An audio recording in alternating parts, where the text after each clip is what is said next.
All the best બેટા. Paper વ્યવસ્થિત લખજો હો. ખબર છે ને આપણે શું બનવાનું છે ઈ? બેટા તને યાદ છે ને ઓલા બાપભાઈના છોકરા કરતા વધારે માર્ક લાવવાના છે. અને પેપર તો જરાય કોરું મૂકીને આવતો જ નહીં હો. આ પરીક્ષા છોકરાઓને એને ઉપાધિ આપણે કા કઈ હું તમારો છોકરો તો હોશિયાર હશે ને? હા એમ તો હોશિયાર છે ને, પણ મેં એને કીધેલું છે કે આપણા ઘરમાં કોઈ ડોક્ટર નથી ને, એટલે આપણે સારા માર્ક લઈને ડોક્ટર જ બનવાનું છે. મારે તો ભાઈ હા ઉઠિયાણ છે, તોય મેં એને કીધું માર્ક તો હારા જ લાવવા પડશે, બાકી વારો પાડી દે તારો. વડીલ, નાના મોઢે મોટી વાત મારે કરાય તો નહીં, પણ તમારી ચર્ચા હું ક્યારનો સાંભળું છું, એટલે મારે તમને એક વાત કહેવી છે. હા બોલ ને બેટા. મારે ખાલી એટલું જ કહેવું છે, તમે ખોટું ન લગાડતા, પણ તમે બે નક્કી કર્યું કે તમારા છોકરાને શું બનવું છે કે એને કેટલા માર્ક લાવવાના, પણ તમે એને ક્યારેય પૂછ્યું કે એને શું કરવું છે?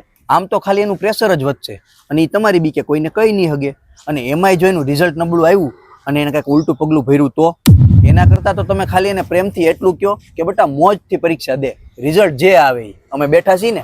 અને આ જિંદગી ખાલી બોર્ડની પરીક્ષાના રિઝલ્ટ ઉપર નક્કી નથી થતી. અત્યારના આધુનિક જમાનામાં લાઈફ બનાવવાના ઘણા રસ્તા છે, એટલે કાકા તમે એને હિંમત આપો, નહીં કે પ્રેશર. સાચી વાત છે આ છોકરાની. આપણે આપણા છોકરાને દુનિયાની હરીફાઈમાં લગાડી દીધા છે. આપણા છોકરા ઉપર કેવું પ્રેશર આવતું હોય છે. પણ બેટા તારું ના લે, આ ક્યાં ગયો? હમણાં અહીંયા હતો. હાલો તો આપણે ઓલા છોકરાને પૂછી. હાલો હાલો હાલો. હે બેટા, હમણાં ઓલો અમારી બાજુમાં ઊભો તો છોકરાને તે જોયો? કયો છોકરો કાકા? અરે અહીંયા હમણાં બ્લેક ટી શર્ટ પહેરીને અમારી યાર વાતું નતો કરતો ઈ. ઉભા રહ્યો. કોણ આ તો? હા જો બસ જો આ જ હતો. અરે કાકા, આ છોકરો તો 2 વર્ષ પહેલા આપઘાત કરી ગયો, બોર્ડની પરીક્ષામાં ફેલ થયો ને એટલે.